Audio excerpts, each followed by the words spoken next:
Haji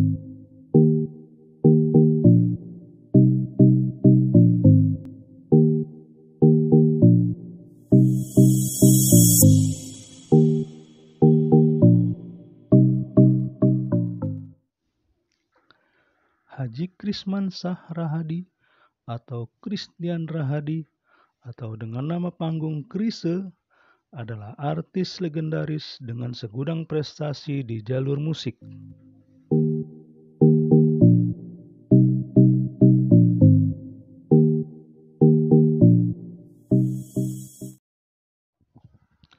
Yang menarik, meskipun sudah 14 tahun wafat, Chrisye setiap tahun terus saja mengalir prestasi yang ia terima.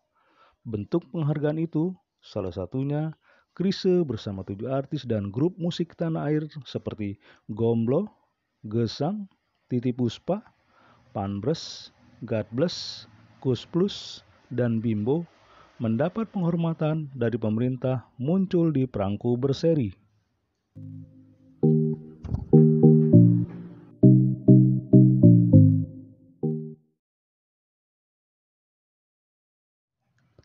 Setahun kemudian, ternyata baru terungkap sekarang. Penghargaan pemerintah memunculkan Chrisye di perangko berseri ada wasiat dari istri Chrisye, Damayanti Nur, sebelum ia wafat pada wartawan senior Nini Suni.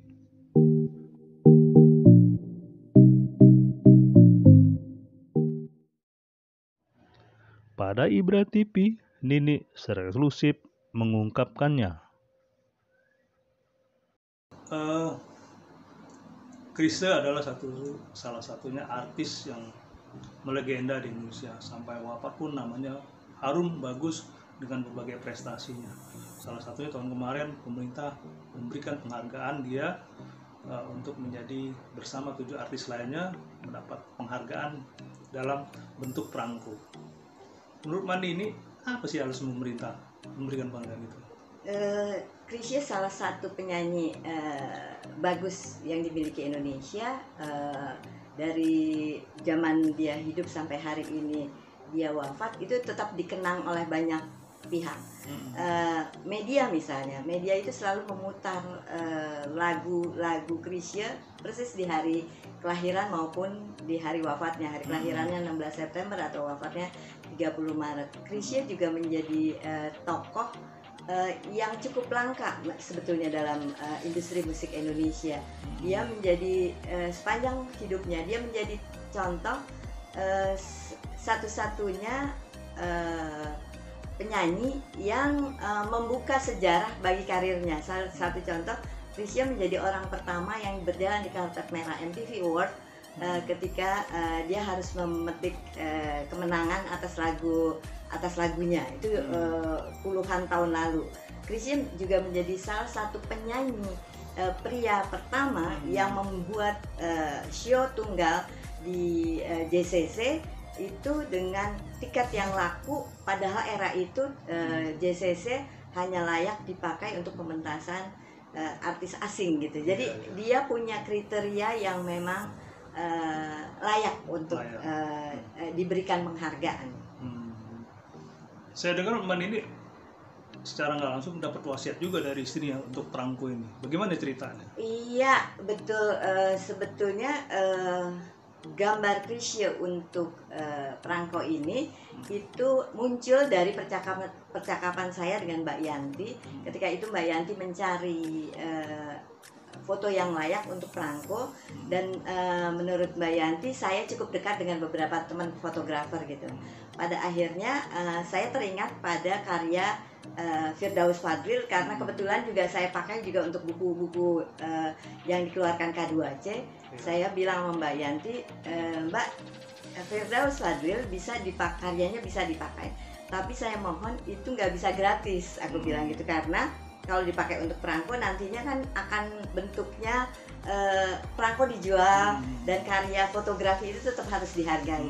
Pada akhirnya itu terjadi percakapan cukup panjang antara Mbak Yanti, Kominfo, dan kemudian ada juga lembaga manajemen kolektif untuk merumuskan seperti apa sih honornya fotografer untuk yang fotonya dipakai untuk perangko gitu lah. Jadi pembicaraan pertama itu memang antara Mbak Yanti dengan saya. Iya, iya. Reaksi keluarga saat Mas Krise dijadikan perangko seri itu bersama 7 artis lainnya.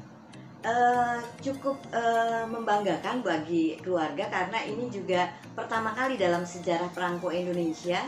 Biasanya kan perangko itu muncul gambarnya adalah tokoh pahlawan, tokoh nasional. Nah ini untuk pertama kali dalam sejarah itu muncul dari kalangan yang kesannya dianggap oleh kalangan tertentu tuh sebagai orang-orang hiburan gitu lah. Nah ini orang hiburan yang punya karya, yang karyanya menjadi kebanggaan Indonesia, naik posisinya gitu lah. Bahwa mereka layak untuk dimuat juga dalam bentuk perangko gitu. Mbak Yanti ngomong apa? Pada saat itu sih dia sempat bilang nih ini buat Krisya ini sebuah penghormatan.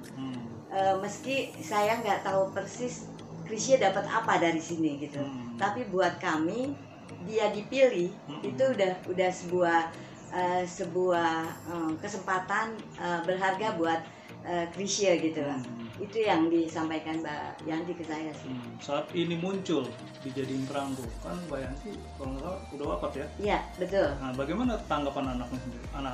Anak-anak yang meneruskan kebetulan Mbak Yanti wafat itu di saat proses pencatakan segala macam lah. Secara hukum urusannya tuh udah kelar sebetulnya. Jadi Mbak Yanti tuh hanya tidak melihat itu dirilis gitu ya. Perangko itu dirilis gitu. Nah anak-anak yang saya kemudian waktu pas Mbak Yanti wafat, saya di malam itu saya ketemu sama anak-anak, terutama si kembar. Saya bilang bahwa ada wasiat mama nih yang harus dikerjain, dan ini menjadi lanjutan bagi kalian. Saya juga bilang sama Mas keluarganya Mbak Yanti bahwa ini harus dikawal nih Mas, karena ini bentuknya inian pemerintah, ada semacam penghargaan gitu.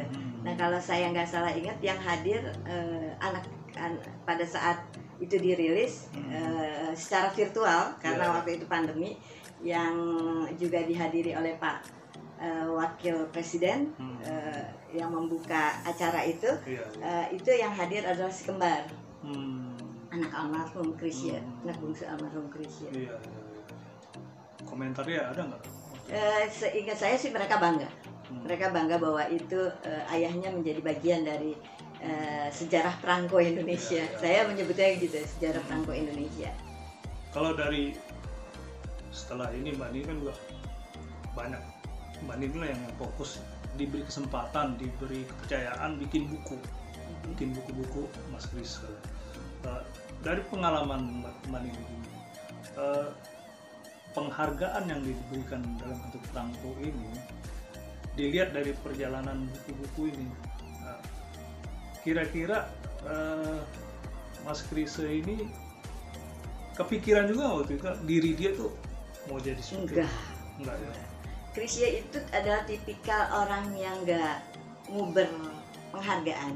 Ini berani saya jamin kalimat ini karena salah satu hari puluhan tahun lalu ketika dia menerima penghargaan dari MTV Award itu, Moon Man ya, dia pulang dari Amerika, dia ngundang saya, padahal waktu itu saya udah nggak di majalah Vista ditutup. Saya bilang Mas, saya nggak ada media lagi, saya nggak mungkin hadir ke acara Mas, kemudian nanti itu nggak bisa saya muat gitu ya.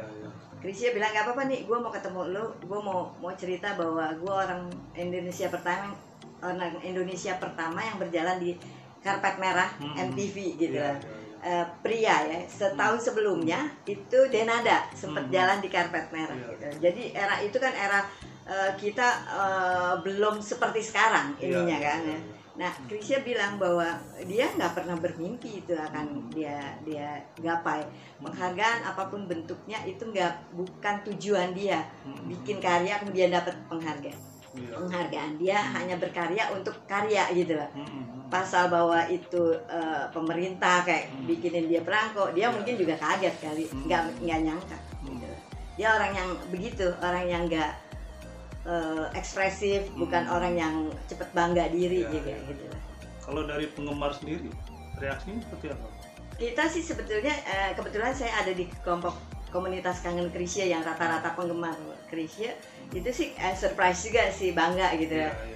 Bahkan pada hari pertama itu dirilis, kita coba cari apa namanya, perangko itu meski belum muncul di kantor pos gitu. Jadi baru seminggu atau 2 minggu kemudian baru dijajah di kantor pos pusat di Pasar Baru ya, hanya ada di situ waktu itu. Harapan Mbak Nini sendiri, mungkin nggak setelah ini ada lagi artis lain yang layak sebenarnya untuk juga menerima itu? Harus sebetulnya. Banyak nama yang dari dunia film juga hari ini, kalau kita ngomongin film, ngomongin dunia hiburan, bukan hanya musik, sebetulnya juga punya banyak tokoh-tokoh yang harus kita hormati gitu ya, kita ingat dan sebagainya. Usman Ismail misalnya muncul dalam Perangko sangat layak, saya pikir gitulah. Nah, pemerintah tahun lalu itu baru membuka wawasan barangkali di dunia musik. Di dunia film juga banyak nama besar yang perlu perlu dikedepankan, agar saya ngelihatnya gini, ketika itu muncul dalam Perangko ada reminding banyak pihak, terutama kaum muda, kenapa dia bisa muncul. Chrisye misalnya, kenapa Chrisye bisa muncul. Nah, itu kan harus ada sejarah yang mesti ditarik ke belakang, bahwa Chrisye punya part-part yang memang dia layak untuk dikedepankan sebagai tokoh di situ gitu.